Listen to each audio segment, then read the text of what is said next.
കോവയ്ക്ക് വെച്ച് ഞാൻ ഇതുവരെയായിട്ട് ഉണ്ടാക്കിയതിൽ ഏറ്റവും ടേസ്റ്റി ആയിട്ടുള്ള ഒരു സംഭവമാണ് കേട്ടോ ഇന്ന് ഷെയർ ചെയ്യുന്നത്. ഭയങ്കര സിമ്പിളാണ് ചെയ്യാനായിട്ട്. അപ്പോൾ എല്ലാവരും ഇതുപോലെ ഒന്ന് ഉണ്ടാക്കി നോക്കുക. അപ്പോൾ ഏകദേശം ഞാൻ ഒരു 10-15 കോവയ്ക്ക എടുത്തിട്ടുണ്ട്. അതിൻ്റെ 4ആയിട്ട് നീളത്തിൽ കട്ട് ചെയ്തെടുത്തിട്ടുണ്ട് കേട്ടോ.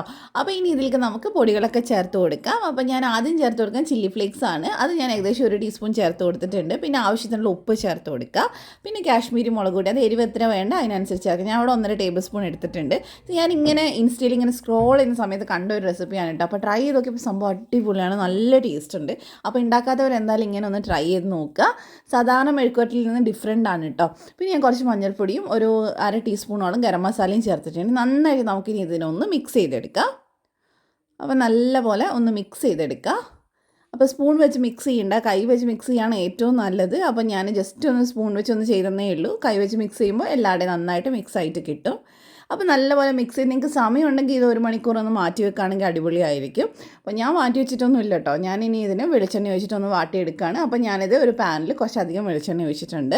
അതിനകത്തോട്ട് നമുക്ക് കറിവേപ്പില കുറച്ച് കൂടുതൽ ചേർത്ത് കൊടുക്കുക. അതൊന്ന് മൂത്ത് വരുമ്പോൾ നമുക്ക് ഈ കോവയ്ക്കൊന്ന് ചേർത്ത് കൊടുക്കാം. ചോറിന് ഇത് മാത്രം മതി കേട്ടോ കഴിക്കാൻ. അസാധ്യ ടേസ്റ്റാണ്. അത് മാത്രമല്ല വെറുതെ കഴിക്കാൻ നല്ല രസമുണ്ട്. ഇനി ഫ്ലെയിം കുറച്ച് വെച്ചിട്ട് നമുക്ക് ഇതിനെ നന്നായിട്ടൊന്ന് വേവിച്ചെടുക്കണം. അപ്പോൾ ഇടയ്ക്കിടയ്ക്ക് ഒന്ന് നന്നായിട്ടൊന്ന് ഇളക്കിയിട്ട് കൊടുക്കുക. ഇപ്പോൾ ഏകദേശം ഒന്ന് വാടിയൊക്കെ വന്നിട്ടുണ്ട്, പക്ഷേ വെന്തിട്ടില്ല, കുറച്ചും കൂടെ വേവാനുണ്ട്. ഇപ്പോൾ ഇതേ നന്നായിട്ട് വെന്ത് ഇത് മുഴുവൻ വാടി വന്നിട്ടുണ്ട്. നല്ല ടേസ്റ്റാണ് ഇപ്പോൾ കഴിക്കാൻ. ഇത് ചുമ്മാ കഴിക്കാൻ തന്നെ അടിപൊളിയാണ് കേട്ടോ. അപ്പോൾ ഇങ്ങനെ ഉണ്ടാക്കാത്തവരൊന്ന് ട്രൈ ചെയ്ത് നോക്കുക, നിങ്ങൾക്കും ഇഷ്ടപ്പെടും എന്നെ പോലെ തന്നെ. അപ്പോൾ ഇതുപോലത്തെ റെസിപ്പീസിന് വേണ്ടി ധ്യാൻസ് കണ്ണൂർ കിച്ചൻ ഫോളോ ചെയ്യണേ. താങ്ക്